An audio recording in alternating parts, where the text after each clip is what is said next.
This is a quick tutorial on how to sew bodice darts, and I'm going to be using the Amberley extended size pattern.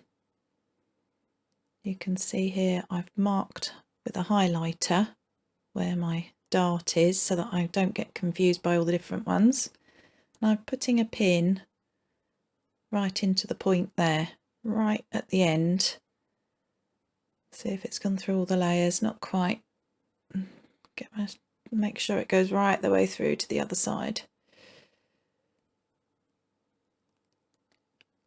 And now I'm going to put a little snip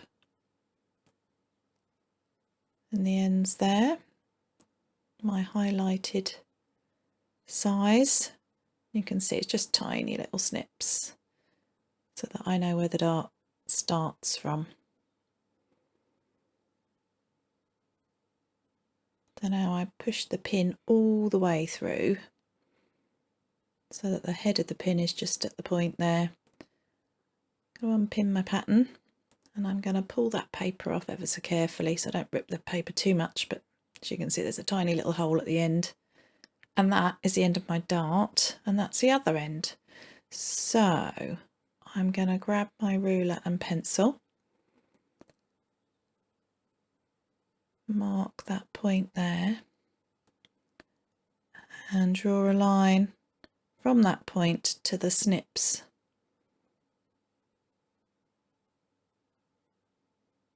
This way I know that is exactly where my dart needs to be.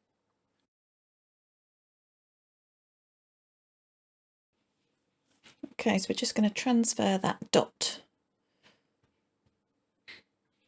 the bust point, onto the other side before I unpin it so that I don't lose it. So I can do that exact same process on the other side when I'm ready.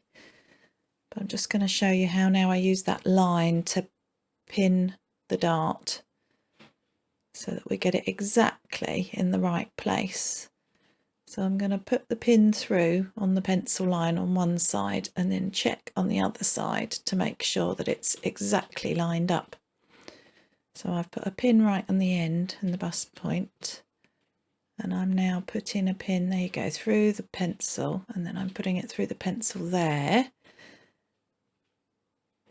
So I know that's got the exact amount of fabric in that dart that was intended to be in there. That's it. You can see the pin lying along the line. That's it. So I've got a few pins in there, holding it together. Just adjust that one a little bit. That's what it's going to look like. So I'm going to stitch exactly where those pins are. So I will have to take them out as I go, but it will hold the fabric in place. The second method I'm going to show you is using a Tailor tack. This is how I was taught at college. So I've got my highlighted dart. I've got those snips in there still. Tiny little snips.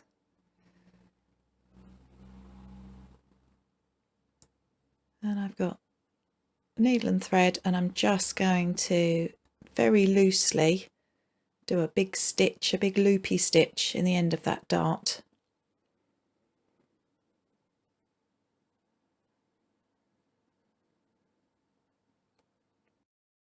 Unpin my pattern, again gently tear that off, and then you carefully pull apart your fabric and snip those long threads in half.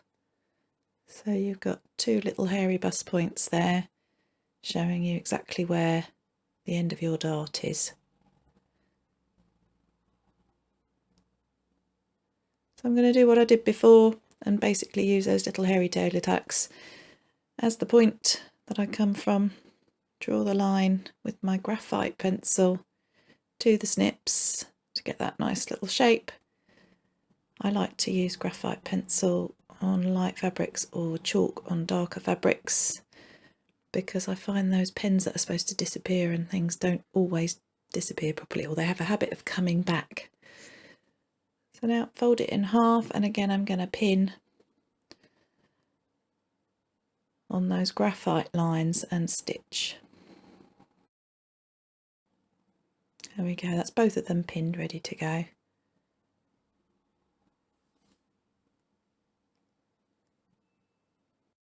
So now let's stitch them. Always stitch from the wide end to the point. If you feel happier, you can always tack your dart along that pencil line before you stitch. You just come off where that little hairy tailor tack, or where the pencil lines end. That's it, one dart. There you can see, nicely tapered. No back tack at the end where the dart finishes. Just come straight off so you don't get any bubbles or puckers. That's it, that's both of them. I've pressed them downwards. Bust darts usually press downwards. Nice and crisp. That's your darts.